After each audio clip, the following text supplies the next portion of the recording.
Halo, perkenalkan nama saya Erlina dengan NPM 2031020 dari kelas 5 DKVA. Pada video kali ini, saya akan membahas tentang apa itu hukum cyber dan juga studi kasus mengenai kebocoran data asuransi BRI Life. Kehadiran cyber law di Indonesia sudah diinisiasi sebelum tahun 1999. Di masa itu, cyber law adalah perangkat hukum yang menjadi dasar dan peraturan yang menyinggung transaksi elektronik. Banyaknya kejahatan dan pelanggaran hukum dalam pemanfaatan teknologi, maka dibuatlah sebuah undang-undang sebagai dasar hukum atas segala kejahatan dan pelanggaran yang terjadi. Cybersecurity merupakan salah satu cara mengatasi cybercrime. Menurut laporan situs patrolicyber.id sejak Januari hingga September 2021, terdapat 15.152 kejahatan cyber di Indonesia yang telah menyebabkan kerugian yang total 3,88 triliun dengan urutan cybercrime, mulai dari laporan terbanyak yakni penipuan sebanyak 4.601 kasus, pengancaman dan penghinaan sebanyak 3.101 kasus, pemerasan sebanyak 1.606, dan kasus hoax sebanyak 360 kasus, pornografi sebanyak 333 kasus, dan yang lainnya terjadi dalam aplikasi yang paling banyak dilaporkan mulai dari WhatsApp 8.357 kasus, Instagram mempunyai 2.620 kasus, dan telepon atau SMS sebanyak 2.324 kasus.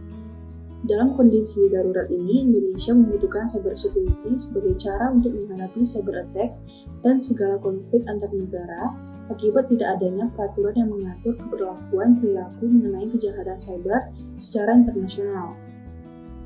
Cybersecurity yang telah diterapkan pemerintah diharapkan dapat meminimalkan segala bentuk ancaman atau gangguan terhadap perlindungan integritas, kerahasiaan, dan ketersediaan segala informasi dari cybercrime atau cyber attack. Dasar cybersecurity meliputi cyber law yang merupakan segala yang berhubungan dengan subjek hukum atau perorangan dalam dunia maya dalam penggunaan teknologi internet.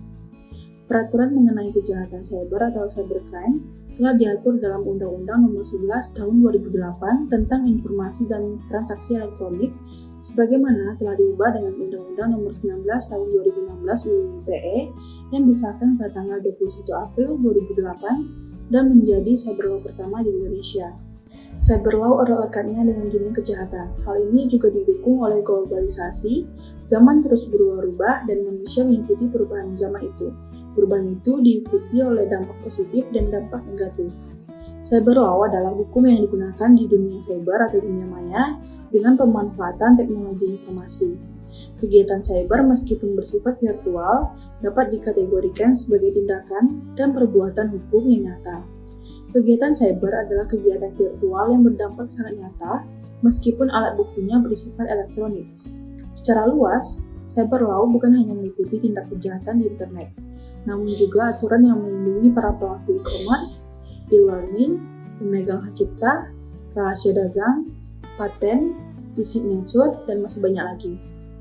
Ruang lingkup dari cyber law itu terdiri dari hak cipta, hak merek, pencemaran nama baik, fitnah, penistaan, dan penghinaan, serangan terhadap fasilitas komputer, pengaturan sumber daya internet seperti IP address dan nama domain, kenyamanan individu atau privacy, prinsip kehati-hatian, tindak kriminal biasa yang menggunakan IT sebagai alat, isu-isu prosedural seperti yurisdiksi, pembuktian, dan lain-lain, kontrak atau transaksi elektronik dan tanda tangan digital, pornografi, pencurian melalui internet, perlindungan bagi konsumen, dan juga memakai internet untuk kepentingan sehari-hari seperti penggunaan untuk e-commerce, e-government, dan e-education. Berikut terdapat perbuatan yang dilarang pada UU ITE, yaitu pada pasal 27 ayat 1, yaitu tentang menyebarkan video asusila, pasal 27 ayat 2, judi online, pasal 27 ayat 3, yaitu tentang pencemaran nama baik, pasal 27 ayat 4, tentang pemerasan dan pengancaman, pasal 28 ayat 1, berita bohong, pasal 28 ayat 2, yaitu tentang ujaran kebencian. Selanjutnya itu pada pasal 29, yaitu tentang teror online. Perbuatan lain yang dilarang UU ITE yaitu pada pasal 30 ayat 1, yaitu tentang mengakses atau meretas sistem elektronik milik orang lain dengan cara apapun, Pasal 30 ayat 2 yaitu mengakses atau meretas sistem elektronik milik orang lain dengan cara apapun dengan tujuan untuk memperoleh informasi elektronik dan atau dokumen elektronik. Pasal 30 ayat 3 yaitu melarang, menerobos, melampaui atau menjebol sistem pengamanan. Pasal 31 ayat 1 yaitu melakukan intersepsi atau penyadapan terhadap sistem elektronik milik orang lain dari publik ke private dan sebaliknya.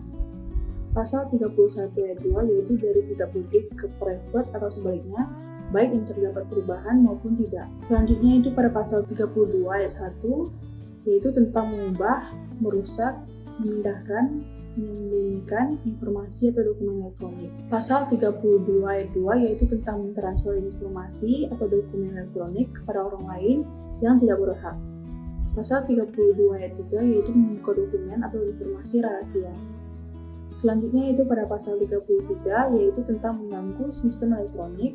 Pasal 34 ayat 1 yaitu menyediakan, memproduksi, mengimpor perangkat keras atau perangkat lunak termasuk sandi komputer dan kode akses. Selanjutnya yaitu pada pasal 35 yaitu pemalsuan dokumen elektronik seperti manipulasi, penciptaan, perubahan, penghilangan, dan juga pengerusakan. Selanjutnya saya akan membahas tentang kasus kebocoran data pada asuransi BRI Life. Terjadinya pencurian data pada bulan Juli 2021, di mana telah ada sekitar 2 juta data nasabah BRI Life diduga telah bocor dan diperjualbelikan secara online seharga 7.000 US dollar atau sekitar 101,6 juta rupiah dengan total 250 GB data diretas. Data tersebut mencakup foto KTP, rekening, nomor wajib pajak, akta kelahiran, hingga rekam medis. Kronologi kasus ini bermula pada dugaan data pribadi nasabah BRI Life dicuri bermula saat perusahaan pemantauan kejahatan cyber yaitu Hudson Rock menyebutkan dalam akun Twitternya bila pencurian data dialami BRI Life.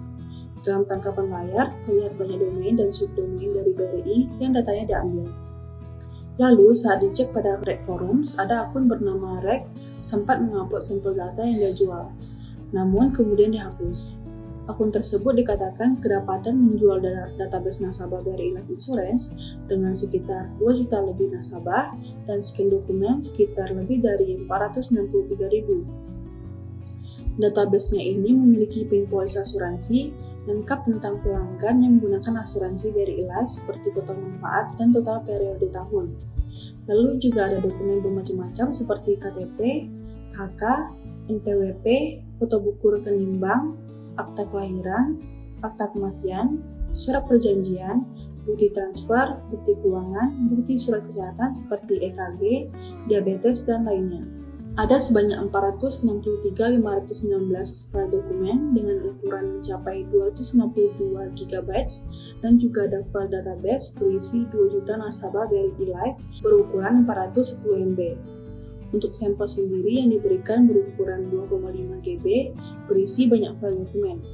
2 file lengkap tersebut ditawarkan dengan harga 7.000 US dollar dan dibayarkan dengan Bitcoin. Artinya, dari klaim Hudson Rock sebagai pihak yang menginformasikan kebocoran maupun pelaku penjual data, kemungkinan besar benar bahwa data yang mereka klaim tersebut memang berisi berbagai data dari nasabah BRI Life. Peraturan yang dilanggar pada kasus ini yaitu pada pasal 30 ayat 1 tentang setiap orang dengan sengaja dan tanpa hak atau melawan hukum mengakses komputer dan atau sistem elektronik milik orang lain dengan cara apapun. Pasal 30 ayat 2 yaitu setiap orang dengan sengaja dan tanpa hak atau melawan hukum mengakses komputer dan atau sistem elektronik dengan cara apapun dengan tujuan untuk memperoleh informasi elektronik dan atau dokumen elektronik. Selanjutnya itu pada pasal 33 yaitu setiap orang dengan sengaja dan tanpa hak atau melawan hukum mengakses komputer dan atau sistem elektronik dengan cara apapun dengan melanggar, menerobos, melampaui atau menjebol sistem pengamanan. Hukuman untuk pasal 30 ayat 1 yaitu pidana penjara paling lama 6 tahun dan atau denda paling banyak 600 juta rupiah. Hukuman untuk pasal 30 ayat 2 yaitu pidana penjara paling lama 7 tahun dan atau denda paling banyak 300 juta rupiah. Hukuman untuk pasal 30 ayat 3 yaitu pidana penjara paling lama 8 tahun dan atau denda paling banyak 800 juta rupiah. Penyelesaian untuk kasus ini yaitu BRI Life bergerak dengan cepat dengan melakukan investigasi secara maraton usai beredarnya informasi mengenai bocornya data nasabah. Kepala Divisi Sekretariat Perusahaan PT Asuransi BRI Life, yaitu Ade Ahmad Nasution, mengungkapkan sejumlah fakta hasil investigasi yang dilakukan perusahaan hingga Rabu.